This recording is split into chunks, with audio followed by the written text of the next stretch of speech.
The movie starts with a girl named Ava Brooks coming back to her old house. She is there to get ready for her best friend, Danica Richards' engagement party.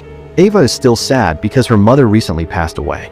She is also worried about seeing her ex-boyfriend from high school, Milo Griffin. Ava gets ready and goes to the party, where many guests have already arrived. The group of friends comes together again after being apart for a long time. Danica is now engaged to Teddy Spencer, whose parents are Grant and Jill, a rich local couple. Milo still likes Ava, but he tells Teddy that they are just friends. After the party, the four friends meet an old friend, Stevie Ward, and her friend Hannah, who are picking up empties after the party. Ava recognizes them and goes near. They ask Stevie to come hang out with them. At first, she isn't sure if she wants to go, but when Hannah tells her she should, Stevie agrees to join them. The five friends drive around and stop to watch fireworks. Teddy starts joking around in the middle of the street and almost gets hit by a car, but Milo pushes him out of the way just in time. After that, no one laughs anymore. Then, a pickup truck comes and swerves to avoid hitting Teddy. It crashes through a guardrail. The group tries to help the driver and stop the truck from falling, but they can't hold it, and it falls onto the rocks below. Milo calls the police, but then they all run away. They arrive home, and Teddy says his dad will take care of everything. He then asks them not to tell anyone what just happened, and they all promise to keep it secret.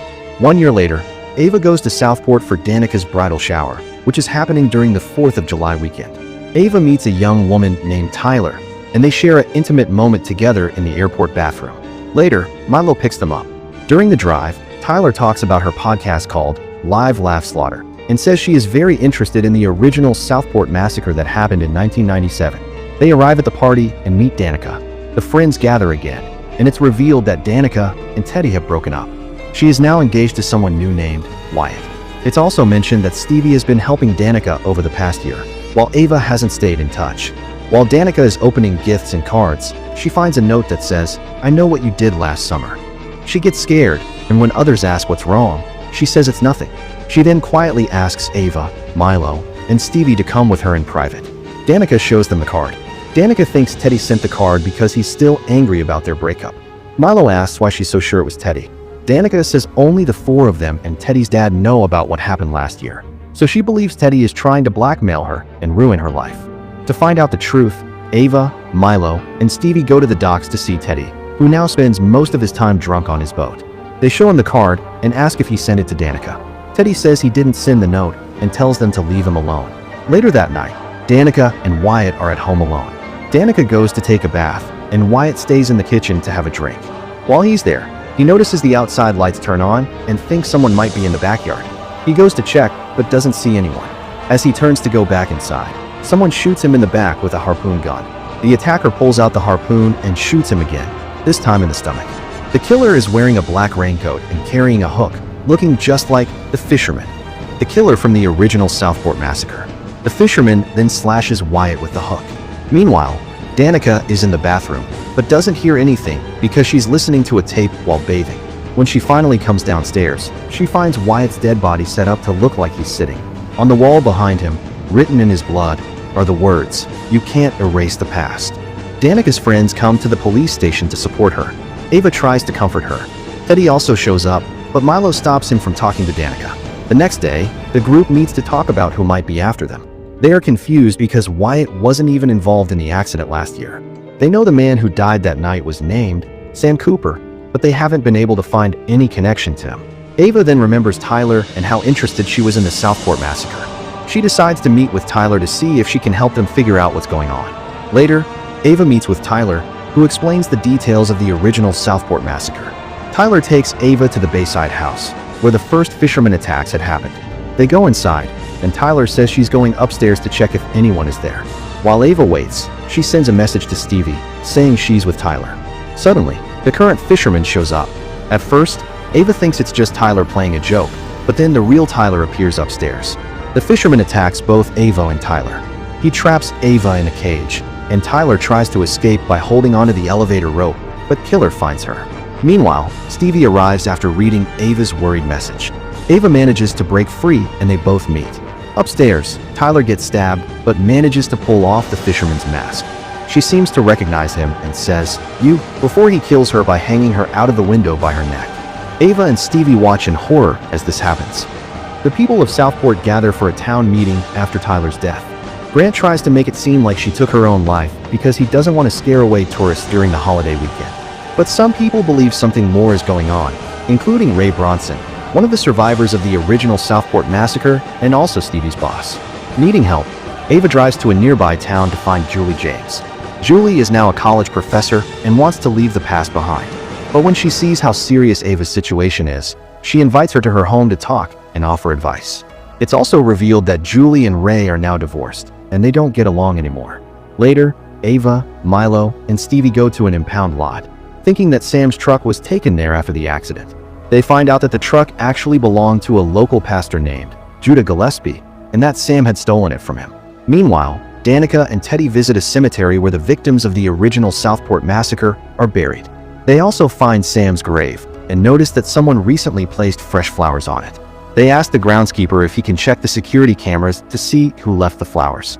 As the groundskeeper goes to check the footage, the fisherman suddenly appears and slashes his throat. Teddy tries to find the man, but the fisherman shows up and chases Danica into a nearby building. She hides inside a parade float, but gets caught. Just as the fisherman is about to kill her, Teddy tackles him. The fisherman escapes, and Teddy takes Danica back to his house so she can rest and recover.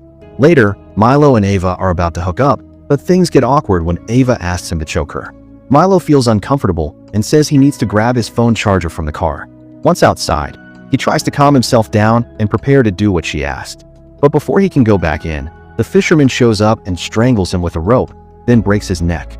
The killer takes Milo's phone and sends a message to Ava, making it look like Milo is just heading out for the night. Meanwhile, Ray visits Julie, who is not happy to see him. He's upset that she told Ava to investigate the killer on her own, warning that Ava and her friends could end up dying just like their own friends did years ago. The next day, Danica and Ava visit the church and meet Hannah, who recognizes them as Stevie's friends. They also see Judah, the pastor, who acts uncomfortable when they bring up Sam. While Judah is distracted, Danica sneaks into his office and looks through his notebooks. She finds pictures of Judah with Sam, proving they knew each other. Ava warns Danica that Judah is coming, and Danica manages to hide before he sees her. After leaving the church, Danica and Ava go to the police station to report what they found about Judah. But once there, they are told they can't leave. Meanwhile, Teddy is at home when the fisherman comes after him. Earlier, the killer had left a message warning Teddy he was next. Teddy fights back, but is stabbed several times and can't call out to his mother Jill for help. Grant goes outside and finds his son dying. Before he can react, the fisherman stabs Grant through the throat with his hook, killing him. While still at the police station, Danica has a nightmare. In the dream, she finds herself at the Bayside house, where she sees a vision of Helen Shivers, one of the original Southport victims and a former Croaker queen like Danica.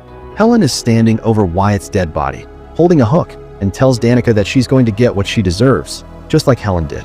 Danica wakes up, shaken. The officers suddenly tell Danica and Ava they're free to go. Outside, they meet Stevie and are horrified to find Teddy and Grant's bodies hanging. Danica breaks down in shock. Things get even worse when they find Milo's car nearby. Ava opens the door and finds Milo's dead body in the back seat. She also breaks down in grief. Trying to save them, Stevie leads both girls to a boat, saying they need to get out of Southport as soon as possible. Back at the church, the police arrive to arrest Judah, but they're too late. He's already been killed. His eyes have been gouged out, and his body is left kneeling, like in some kind of ritual. One of the officers notices a photo on the wall. It shows Judah with a group of church members. Among them is Sam, and standing next to Sam is Stevie. Meanwhile, out at sea, after sailing far from land, Stevie drops anchor and reveals that she is the fisherman. She tells Danica and Ava that she was in a secret relationship with Sam and felt abandoned by her old friends. Stevie says she had called Sam to pick her up the night of the accident because she felt left out, but didn't know it was his truck that crashed until she saw it in the news.